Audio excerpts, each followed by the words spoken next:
નમસ્કાર દર્શક મિત્રો, હું છું પરમાર અમીશા. તમે જોઈ રહ્યા છો લોકસામના ન્યૂઝ. તો જોઈએ આજના સમાચાર. લીલિયાથી અમારા રિપોર્ટર દીપક ભટ્ટ સાથે લીલિયા પોલીસ સ્ટેશન ખાતે શાંતિ સમિતિની બેઠક યોજાઈ.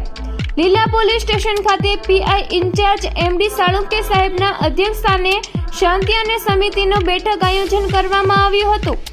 આ બેઠકનો મુખ્ય હેતુ તાલુકામાં શાંતિ, સુરક્ષા અને સામાજિક સૌહાર્દ જળવાઈ રહે તે અંગે ચર્ચા કરવાનો હતો.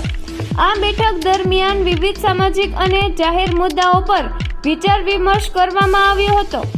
આવનારા ધૂળેટી અને ઈદના તહેવારોને ધ્યાનમાં રાખી કાયદો અને વ્યવસ્થા સુનિશ્ચિત રાખવા માટે જરૂરી સૂચનો આપવામાં આવી હતી. આ બેઠકમાં વિવિધ સમાજના આગેવાનો, ગ્રામજનો તેમજ રાજકીય અગ્રણીઓ ઉપસ્થિત રહ્યા હતા.